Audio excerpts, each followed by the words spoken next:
غزہ سے متعلق چند باتیں پیش کرنی ہیں۔ آپ کو معلوم ہے غزہ کے حالات بہت زیادہ خراب ہو چکے ہیں، اور جو ویڈیوز آ رہی ہیں یہ بھی سوشل میڈیا ہے، تھوڑا بہت ایکٹیو ہے تو ہم تک خبریں پہنچ جاتی ہیں۔ اگر یہ ایکٹیو نہ ہوتا تو وہ تو ان بیچاروں پہ جو ظلم ہوتا ہے دنیا کو نظر بھی نہیں آتا وہ کیا ہو رہا ہے۔ اب اس میں جو بدترین ظلم ہو رہا ہے، لوگ کہتے ہیں کہ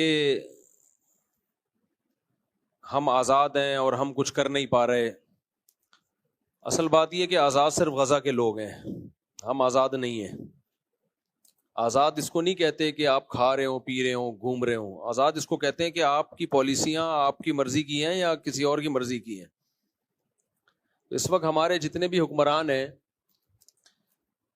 اور جتنے ہمارے ممالک ہیں، بلکہ مسلمان اوور آل، ان کی مثال نبی صلی اللہ علیہ وسلم نے دی صحیح حدیث میں کہ تم سمندر کے جھاگ کی طرح ہوگے، یعنی کوانٹٹی میں بہت زیادہ، مگر جیسے سمندر کا جھاگ ہے نا، اس کی کوئی حیثیت نہیں ہوتی، وہ دور ہے یہ۔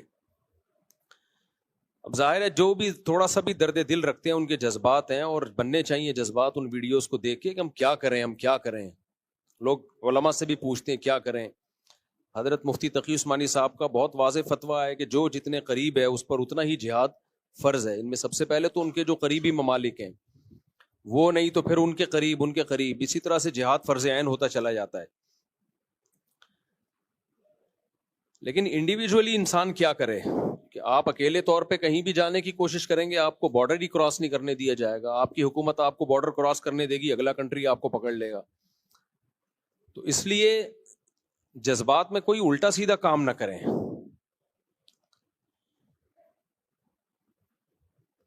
لوگوں میں غیرت ہے، ایک جذبہ ہے جس کی وجہ سے وہ بائیکاٹ کر رہے ہیں، اچھی بات ہے۔ غیرت لوگوں کو مجبور کر رہی ہے کہ ہم کیوں ان کی مصنوعات خریدیں، ہم کیوں ان کو فائدہ پہنچائیں، لیکن توڑ پھوڑ کا عمل نہ کریں۔ اس سے کوئی، اسرائیل کو کوئی نقصان نہیں ہے اس توڑ پھوڑ سے۔ اس سے آپ کی اپنی املاک تباہ ہو رہی ہیں، اور آپ کے جو لوکل اس میں کام کر رہے ہیں ان بیچاروں کا بیڑا غرق ہو رہا ہے۔ تو یہ نہیں کہ ہم کچھ کر نہیں سکتے تو غلط کرنا شروع کر دیں۔ اب ایک آپ کو یاد ہوگا ماضی قریب میں یہ جو ہوتے ہیں نا، یہ ڈمپر، ان سے کچھ ایکسیڈنٹ ہوئے اور ان کی غلطی سے ہوئے، لوگوں نے پکڑ کے مارا کوٹا۔ اب اپنی یہ غصہ لوگوں نے ہر ڈمپر والے پہ نکالنا شروع کر دیا ہے۔ یہ تو غلط ہے بھائی، وہ بھی انسان ہے، اس کو بھی کمانے کا حق ہے۔ یہ تو نہیں کہ کوئی بھی ڈمپر والا گزرے گا، پھر فیک کچھ ایسی ویڈیوز بھی آ رہی ہیں جو اس میں غلط کمنٹس لوگوں کے ہوتے ہیں۔ اب ڈمپر کے سامنے بائک ہے، اس نے بائک اڑا دی، بائک پہ بندہ نہیں ہے، وہ اس کو روکنے کے لیے، کیونکہ روکیں گے اور جلائیں گے تو وہ تو بھاگے گا نا۔ پھر اس پہ ویڈیو یہ بنائی کہ دیکھو موٹر سائیکل والے کو کچل کے چلا گیا۔ میں نے جب وہ ویڈیو دیکھی میں بھی بہت حیران کہ یار یہ تو اس کو تو پکڑنا چاہیے تھا۔ بعد میں پتا چلا وہ اس کو روکنے کے لیے بائکیں اسے راستہ بلاک کیا ہوا تھا اس کا،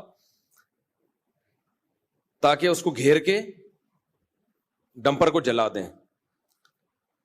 بھائی وہ ڈمپر جلنے سے کس کو نقصان ہوگا؟ تو جو غلط کر رہا ہے اس کے خلاف بائیکاٹ کرو، جو نہیں کر رہا اپنی غصہ، یہ تو نہیں کہ آپ کو ظالم نہیں مل رہا تو مظلوم ہی کو پکڑ کے مارنا شروع کر دیں آپ، یا جو ظالم نہیں ہے اس پہ اپنا غصہ نکالنا شروع کر دیں۔ یہ جذباتیت سے ہٹ کے ہمیں سوچنا چاہیے۔ غزہ کا ظلم، ساری دنیا اس درد میں ان کے ساتھ شریک ہے اور سب غمزدہ ہیں۔ یہ ایسا نہیں ہے کہ سینے میں صرف چند لوگوں کے دل ہے، باقی سارے پتھر دل ہیں۔ سب روتے ہیں راتوں کو، اللہ کے سامنے مانگتے بھی ہیں، دعائیں بھی کرتے ہیں۔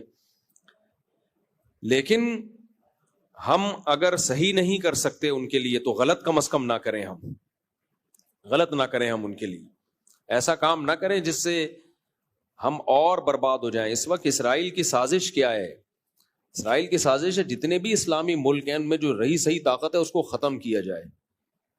تو آپ کوئی ایسا کام نہ کریں کہ آپ سے اگر صحیح نہیں ہو رہا تو آپ غلط کرنا شروع کر دیں۔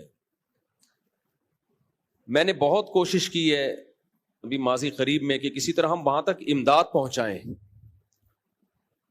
تھوڑا بہت اللہ نے سینے میں ہمیں بھی دل دیا ہے، ہر شخص کا آپ کے دل میں، سینے میں زیادہ مضبوط دل ہوگا یا زیادہ رحم دل ہوگا، لیکن تھوڑا بہت تو ظاہر ہے ہم بھی مسلمان ہیں، انسان ہیں۔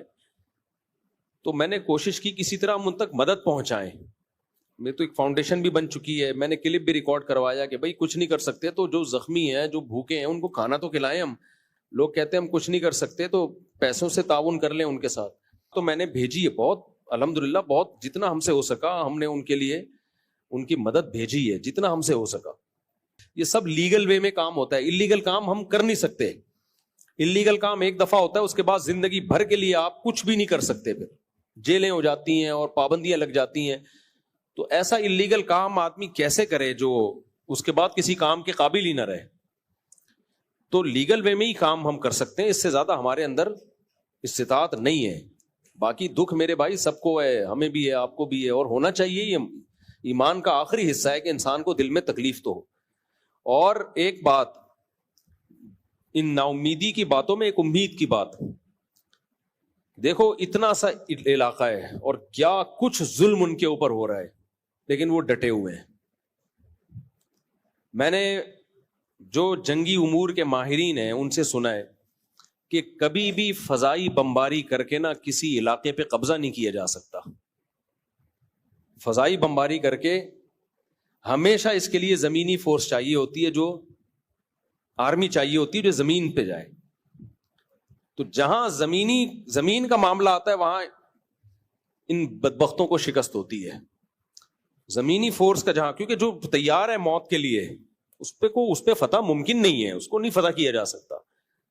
تو ایسا لگتا ہے کہ یہ معاملہ اب جائے گا تیسری جنگ کی طرف, جنگ عظیم کی طرف, تھرڈ ورلڈ وار کی طرف جائے گا یہ معاملہ. کیونکہ انہوں نے اگر دبنا ہوتا تو وہ بہت پہلے دب چکے ہوتے. وہ کہہ رہے مار دو بھائی, سب کو مار دو. تو یہ ہماری آزمائش ہے اللہ کی طرف سے کہ ہم کیا کر رہے ہیں ایسے موقع پہ. وہ تو جنگ جیت چکے ہیں, جیتنا کسے کہتے ہیں بھائی, ان کے بس میں جو تھا انہوں نے کر لیا ہے.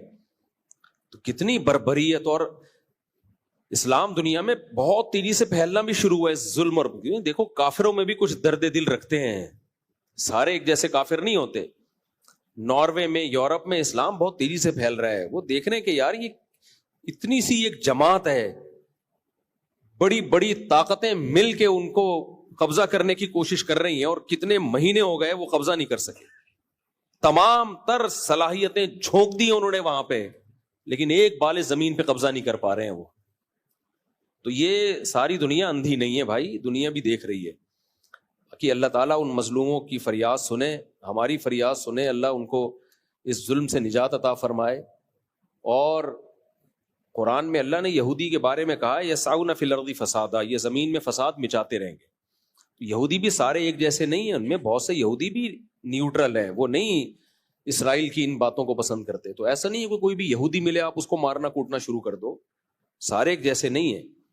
جب یہ سربیا کی جنگ ہو رہی تھی, بوسنیا کی جنگ, جس میں سربی لوگ لڑ رہے تھے اور بوسنیا کے لوگوں سے, تو جو ظلم بوسنیا میں ہو رہا تھا, تو جو وہاں ٹرسٹی تھے جو مدد کر کے لیے گئے ہوئے تھے, انہوں نے ہمیں بتایا کہ اس ظلم کے خلاف بہت سے عیسائیوں نے آواز اٹھائی تھی کہ یہ غلط ہو رہا ہے, اور پراپر بعض نے تو خودکشیاں کر لی کہ یہ مسلمانوں کے ساتھ غلط ہو رہا ہے.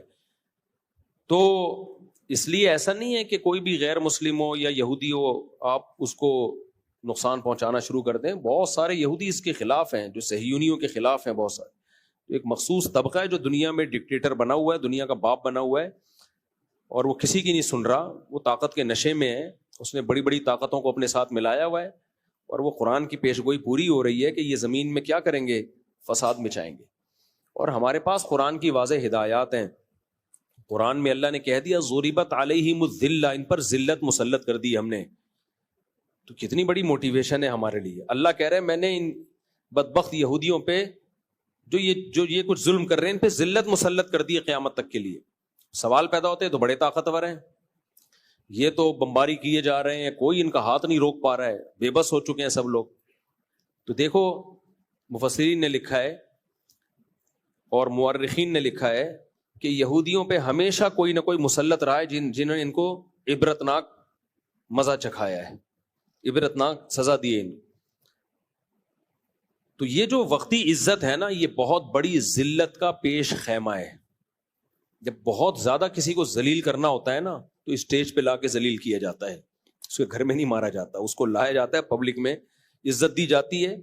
دیکھو ایک آدمی دولہا بنا ہوا بیٹھا ہو, اسٹیج پہ دلہن کے ساتھ, اور پولیس آ جائے اس کو اریسٹ کر کے لے جائے, کہتا ہے وہ کیا کہے گا, یار اس موقع پہ یہ کام نہ کرتے, گھر میں کر لیتے. تو اللہ ابھی ان کو وقتی طور پر اللہ نے عزت دی ہے, تاکہ اب جو ان کو چپت پڑے گی نا, یہ قیامت تک انشاءاللہ اٹھ نہیں پائیں گے. تو پھر قربانیاں دینی پڑتی ہیں, اس کے لیے قربانیاں ہوتی ہیں.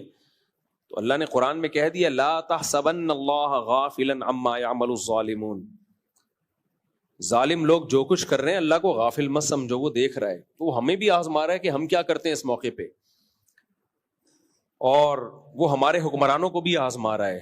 اللہ تنہا نہیں چھوڑے گا ان کو. اللہ ان کو جب چھوڑ دیتا ہے جب وہ ڈھیلے ہو جاتے ہیں. ان کے حوصلے بلند ہیں بھائی. اتنے ایسا کچھ ہونے کے بعد کون ڈٹتا ہے اپنی جگہ پہ, کون رہتا ہے بھائی اتنا کچھ ہونے کے بعد.